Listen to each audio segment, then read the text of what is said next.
Look, I never asked for this. Not any of it. My great-uncle Jasper was a silent, towering monument of man who spoke in grunts and owned more land than some European principalities.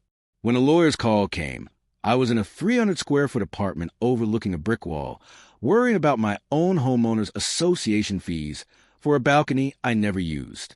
The word inheritance made me think of a watch, maybe some old stocks, not an empire. The term mega ranch doesn't even do it justice. The Silver Sky Ranch is 10,000 acres of high desert, rolling pasture, canyon, and history. It's a living, breathing entity. It has its own weather patterns. It comes with a crew of ranch hands who've been here longer than I've been alive, a legacy of cattle, and a silence so profound you can hear your own heartbeat. It did not, I repeat, did not come with a manual. And it most certainly did not come with instructions on how to deal with the whispering, bureaucratic ghost that had crept up to its borders over the decades, the Canyon View Estates Homeowners Association. My first encounter was almost comical. A week after I'd moved into the sprawling, dusty main house, a polished silver sedan, utterly out of place, crawled up my long gravel drive. A man in a polo shirt with a logo emerged, holding a clipboard like a shield. He introduced himself as Greg, from the Canyon View Estates HOA Architectural Review Committee. "We're here to welcome you to the community," he said, with a smile that didn't reach his eyes. He gestured vaguely toward the south, where I knew a subdivision of large, beige stucco homes with red-tiled roofs huddled together, and to discuss a few compliance issues. I was leaning against a porch post, boots dusty, a cup of terrible coffee in my hand. Compliance issues? Yes. He consulted his clipboard. The unchecked vegetative overgrowth on your western perimeter is a fire hazard. The visible storage of hay bales violates our scenic vista covenants. The current state of your fencing, we require approved rustic split rail or white vinyl, Section 8, Paragraph 2, and the general aesthetic.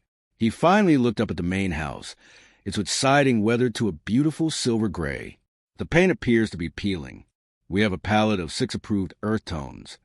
I took a slow sip of coffee.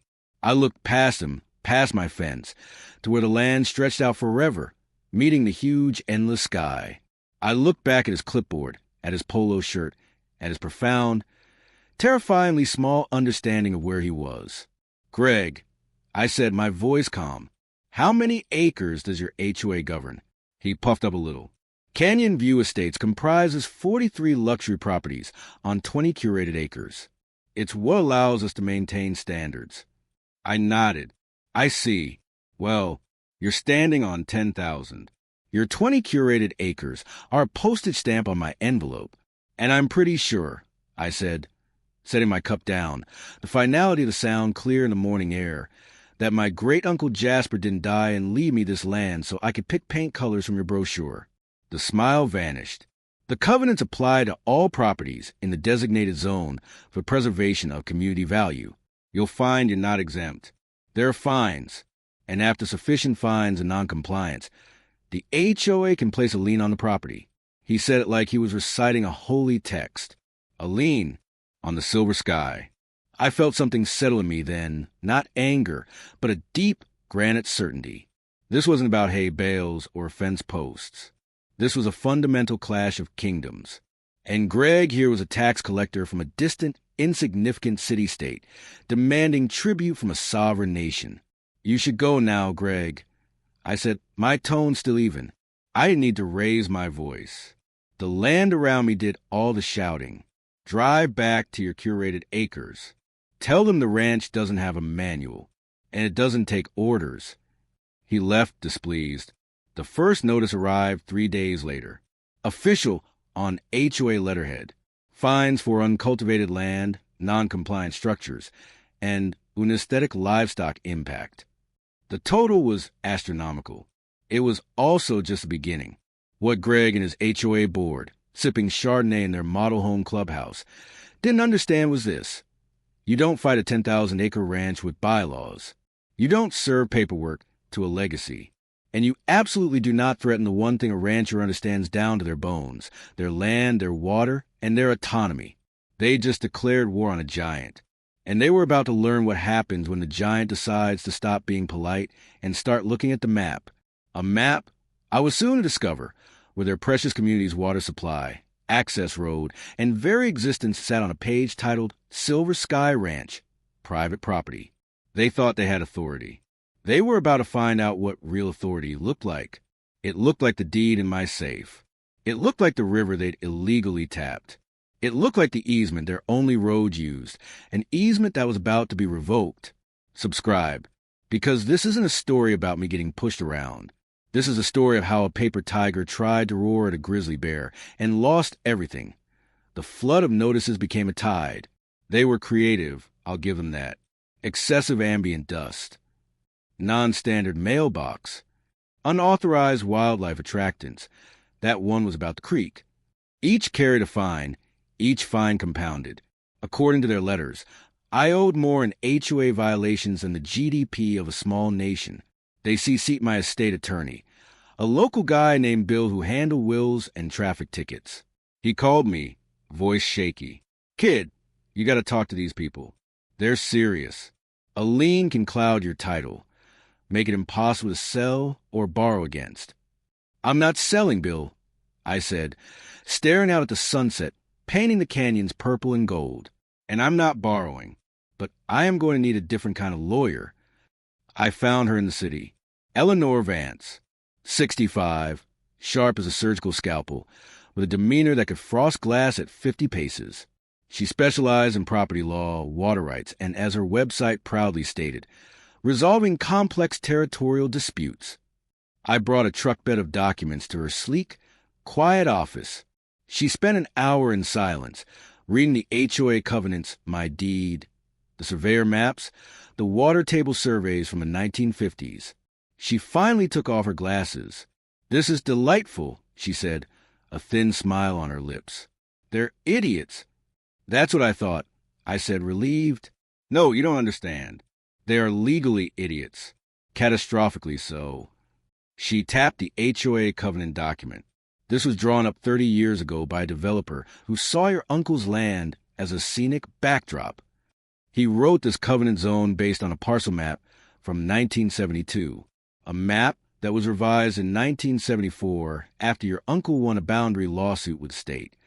She slid a modern county-certified GIS map toward me. Their covenant zone, the land they believe they have authority over, includes roughly 400 acres of the Silver Sky South pasture, land they do not own, have never owned, and to which their covenants are, in legal terms, worthless toilet paper. I felt a surge of victory. So we send a cease and desist? Tell them to pound sand.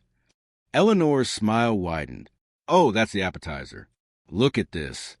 Her manicured finger traced a line on the older map. Canyon View Estates.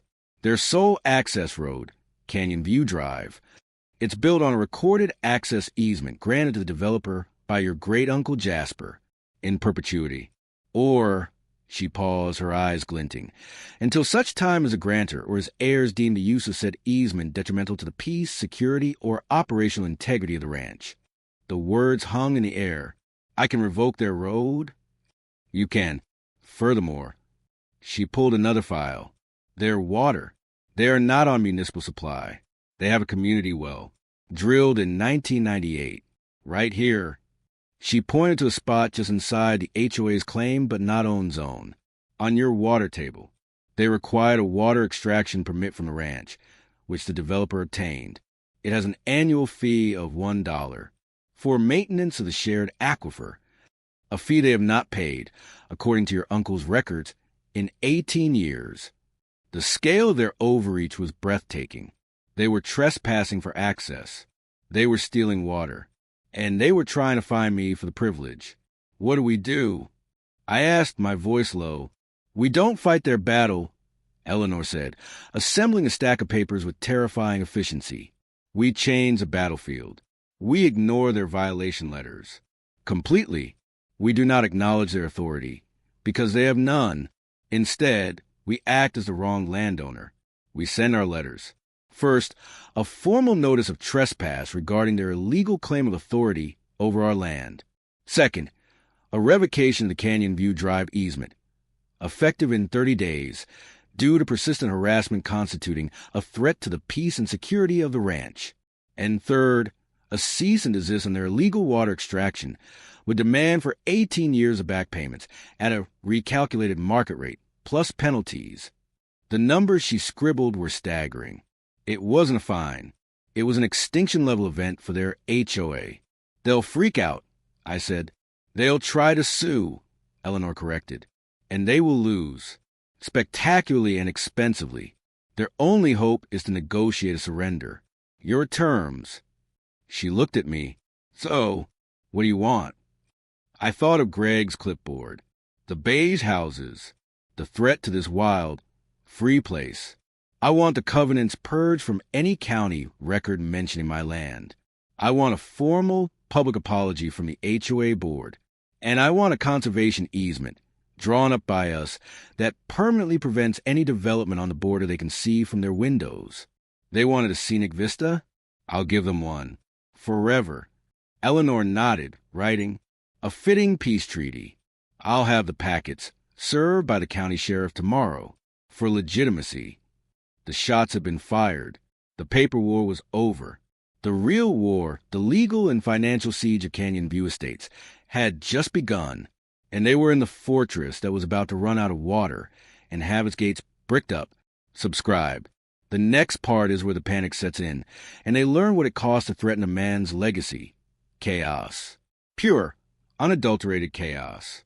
That's the only word for what happened in Canyon View Estates when our 3 letters were served, not by mail, but formally by a deputy sheriff to each member of the HOA board at their homes. Eleanor was a maestro. The letters were masterpieces of cold, legal finality. They didn't argue. They stated facts. The erroneous covenant map, the revoked easement, the severed water permit. They included copies of the original deeds, the surveys, the unpaid invoices. They weren't lawsuits yet. They were the rumble before the earthquake. My phone, which had been buzzing with unknown numbers I ignored, now blew up. Bill, my panicked estate attorney, was first. What have you done? The president of the HOA just called me screaming. They're talking about a lawsuit for harassment, for strangling their community. Tell them to direct all communications to Eleanor Vance. I said calmly, watching a hawk circle over the south pasture. My pasture, not theirs. And Bill, you're fired. The next call was from a new number. This is Cynthia Rourke, president of the Canyon View Estates HOA. We need to talk. Immediately. Her voice was tight, a violin string about to snap. My attorney, Eleanor Vance, handles all my communications. I repeated and hung up. They couldn't get to Eleanor. Her office screened everything. They tried showing up at the ranch. I had the foreman, a grizzled man named Hank, who'd love my uncle, post no trespassing signs every 50 feet along the border and station a couple of the bigger ranch hands at the cattle gate that led to their access road. Not blocking it. Yet, just present. The local newspaper got wind. Subdivision faces cutoff in ranch dispute. The story was vague, but it lit the fuse in the community. Homeowners who'd never cared about HOA politics were suddenly faced with the prospect of having to hike through scrubland to get to their 3-car garages, and of having their taps run dry. Their property values weren't just falling. They were plunging into a canyon. 30 days. That's what the road revocation notice gave them. The water cease and desist was immediate, but we gave them a 1-week grace period before we'd physically valve off their line at the wellhead. A wellhead that sat, I reminded myself with savage satisfaction, on my land. By day 10, the unity of the HOA board shattered. Greg, the clipboard envoy, resigned publicly, blaming previous leadership's overreach. Cynthia Rourke called Eleanor, demanding a meeting. Eleanor agreed. A neutral location. She chose the county courthouse annex. I didn't go. This was a general's work. I stayed on the ranch, fixing a fence with Hank. Heard their squawking like wet hens, Hank said, grunting as he pulled a wire tight. Yeah. Your uncle, he said, spitting into the dust. He had a saying, you don't argue with a skunk. You just convince him he lives downwind. Sounds like you're building a mighty big fan. Eleanor called that evening. Her voice was crisp with triumph. It was a shambles. Cynthia Rourke tried to bluster. Their hired attorney, a small-time real estate guy, tried to claim adverse possession on the easement and historical use on the water. I presented the filed documents from 1974 and the payment records. The attorney went pale. He hadn't done his due diligence. He's probably advising them to settle now. And I asked, and they begged. Eleanor said, a hint of distaste in her voice. They offered to void all fines, to formally amend the covenants to exclude the silver sky, to pay the backwater fees at the dollar rate. They want this to go away. That's not my offer, I said, the memory of Greg's static complaint solid in my gut. I know. I presented your terms. The purge of the covenants from all records, the public apology, the conservation easement. And I added one of my own. They cover all my legal fees.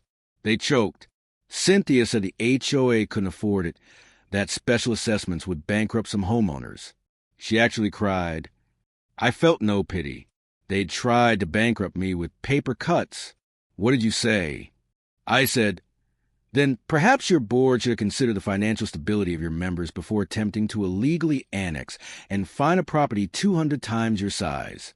My client's terms are not negotiable. You have until the easement revocation date to agree in principle, or we proceed with filing suit for trespass, theft of resources, and slander of title. The lawsuit alone will force liens on every home in Canyon View. When you lose, which you will. I then packed my briefcase and left. The silence on my end was full of the vastness of the night coming down over the ranch. They'll call back, Eleanor said. They have no choice. You've won. It's just a matter of signing the surrender documents. But it didn't feel like victory yet. It felt like the quiet before the storm finally breaks. The HOA was cornered, broke, and desperate. And desperate people, especially those who've always felt entitled, don't always surrender quietly. Sometimes they try one last, stupid, reckless move. Subscribe for the final part. Because the board's last gamble was going to be the most expensive mistake of their lives. Eleanor was right. They called back, but not to surrender. In a move of breathtaking stupidity, the Canyon View Estates HOA board, led by a now unhinged Cynthia Rourke, voted to file a preemptive lawsuit against me. Their claim? That I was engaging in malicious and retaliatory conduct designed to destroy a peaceful community.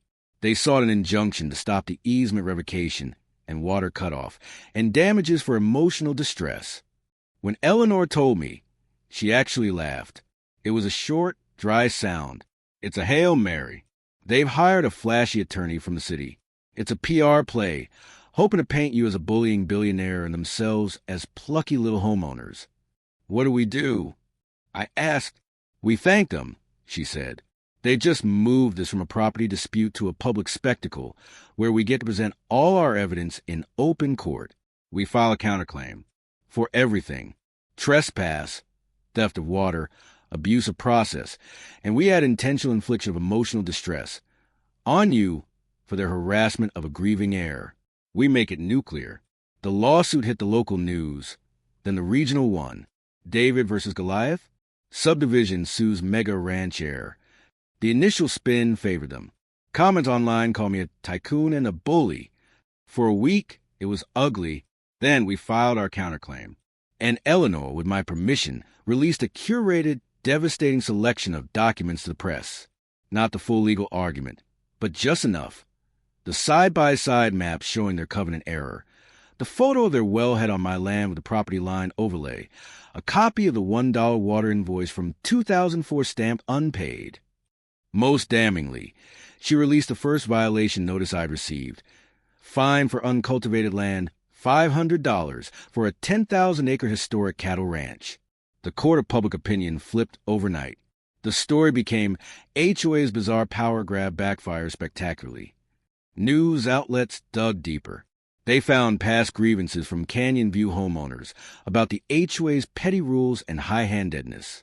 I was recast from bully to reluctant defender of common sense against bureaucratic insanity. The court date loomed. The day before, Cynthia Rourke's lawyer called Eleanor. The bravado was gone. The offer was back on the table. My original terms. Now they just want it out. No, I told Eleanor. Not anymore. They chose to escalate. They chose to try and smear me. The terms are now my original terms, plus their public retraction of the lawsuit with an admission it was baseless, plus all legal fees for both their suit and our defense, plus a $50,000 donation to the State Historic Cattlemen's Association in my uncle's name, and not a penny from special assessments on homeowners. It comes from the HOA's operating fund and the board members personally. It was a gut punch designed to end it. The HOA's operating fund was maybe $80,000. The legal fees were already triple that. The personal liability for the board was the killer. They had 12 hours to decide. At 11:52 p.m., Eleanor called. They folded. All of it. They're dissolving the current board. Cynthia Rourke is moving. They're wiring the funds tomorrow. The paperwork is being drawn up. You'll have your apology, your covenant purge, your conservation easement. It's over. The next morning, I walked out onto the porch. The air was clean and cold. Hank was down by the barn, waving. He gave me a thumbs up. I looked south toward Canyon View Estates. I didn't feel triumphant. I felt tired. And I felt the immense, quiet weight of the land I was now truly the steward of. The documents were signed. The HOA's apology letter was published in the newspaper. It was glorious in its humiliation. The conservation easement was recorded with the county, locking the border in its natural state forever. My uncle's name now graces a scholarship for young ranchers. The gate at the end of Canyon View Drive now has a new, rusted sign next to the old one. Private road. Access revoked. By order of the Silver Sky Ranch. They built a new access from a county road on the other side. It cost them a fortune in special assessments. I still get looks in town. Some are wary. Some, from the older farmers and ranchers, are nods of respect. One grizzled old-timer at the feed store clapped me on the shoulder. Jasper would have paid money to see that, he grunted. He hated those pissant little kingdoms. The ranch is quiet. The hawks still circle. The creek still runs. And there is no manual. There never needed to be. The land has its own rules. Rules of scale, of history, of freedom. Rules that a bunch of people with a clipboard and a bottle of Chardonnay could never comprehend. They learned the hard way. My 10,000-acre inheritance didn't come with an HOA manual. Good. If you enjoyed the story of legacy triumphing over petty bureaucracy, if you believe in the power of wide open spaces and standing your ground, then subscribe. There's always another fence to mend, another sunrise to watch, and more tales from a place where the rules are written by the wind and the deed. This land has more stories, and I'm just getting started telling them.